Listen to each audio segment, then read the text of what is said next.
What's up everyone? I'm your female otaku and I'm here to give you my first impressions on episode 1 of Made in Abyss. Not Made in the Abyss, just Made in Abyss, so yeah. Honestly, I'm already in love with this anime and I wasn't really anticipating this anime at all. A lot of people were, and they were telling me to look out for this one, and I originally wasn't gonna watch it until a bunch of people told me like, no, don't skip this one's gonna be like the anime of the season. I'm telling you, it's gonna be the dark horse, just you wait. And I'm really glad that you guys requested me to watch Made in Abyss because this first episode really grabbed me, especially with the first 5 or so minutes of the episode when we see our main characters go cave raiding, because the setting of this world is that one day humans found this pit and it's this endless abyss. And in this abyss you have layers and layers filled with relics that could make one person rich, and you also have these dangerous floating creatures. A bunch of people decided to make a town surrounding the abyss, and this is basically a town for adventurers hoping to find a pretty sweet relic and get rich. And we have our main characters, Riko, we have her buddy Nat, and we have their new friend Reg, who seems to be a robot. At first I thought he was a cyborg, but apparently his skin is really more rubbery. It doesn't feel like skin, it's fake.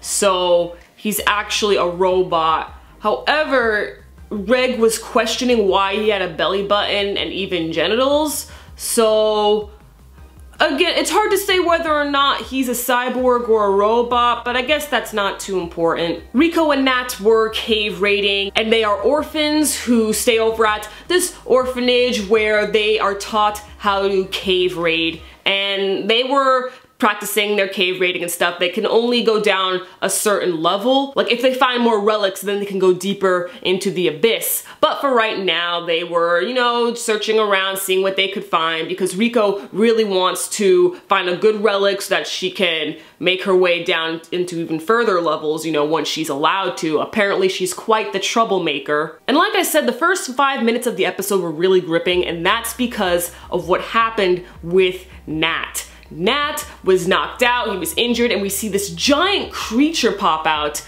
and that's what made me realize what kind of situation these characters are in. This is the world, it's practically Pandora out there, for those of you who have seen Avatar. Not Avatar: The Last Airbender, obviously, the 2009-2010 movie Avatar with the blue people. Yeah. Riko blew her whistle to distract the monster, which is apparently a crimson split jaw. This thing was absolutely menacing. Oh, I was really fearing for the kid's life, honestly. I really thought Nat was gonna die, but luckily he lives. But then the crimson split jaw suddenly chases Riko and she keeps on running. It seems like she's about to die, and then all of a sudden a blast, a flame blast, came and scared the creature away. And Riko finds the robot boy Reg. So right now they're keeping Reg's existence a secret, but honestly I feel like that if Riko shows her leader Reg, then that's probably a pretty valuable relic, so then she can make her way deeper into the abyss. But I don't know what her plan is. They're only kids, which reminds me, this anime is very refreshing. The atmosphere with the, like I said, Pandora-like scenery and stuff. I mean, we've had a bunch of fantasy worlds before, but this one feels more adventurous and less, you know, medieval fantasy. And that's because it's not a medieval-like fantasy. This is legit a more adventurous type fantasy where the characters get down into a freaking pit and start, you know, adventuring and stuff like that. Not adventuring like fighting the dragons, no, just finding whatever they can find. And the fact that our main characters are also children, most likely 10 years old, it looks like it to me at least, and the art style is actually chibi art style.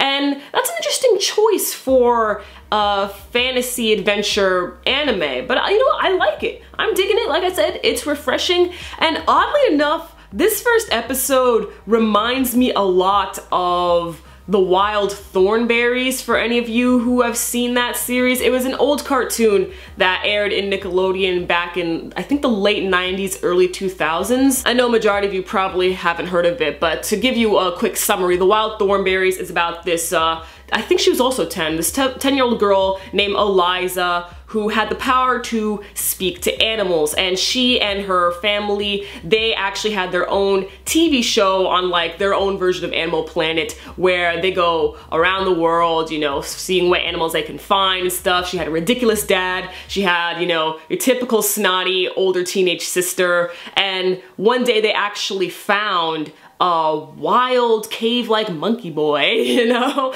He's not actually a monkey boy. They do actually have a pet monkey, but this kid, he's literally like a strange, wild, you know, kid who I think was raised by wolves or just raised by some sort of animals. And it was just a fun, adventurous series, seeing Eliza, you know, interact with the other animals, trying to help them out. The movies are also really good. I highly recommend the Wild Thornberrys movie. It doesn't matter if you haven't seen the previous series, it's all good. The Wild Thornberrys movie is awesome. I think the reason why I'm making this comparison is because of the atmosphere, because Eliza and Rico are a lot alike. They also look kind of similar, just without the braces. Eliza had braces.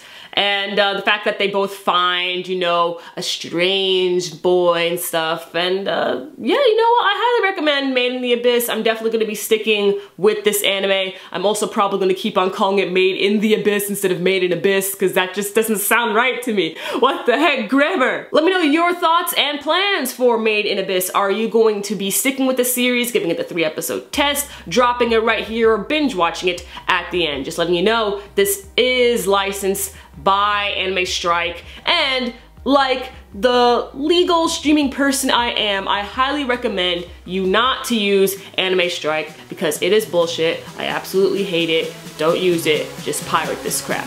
Alright? Good. I'm your female otaku. Sayonara.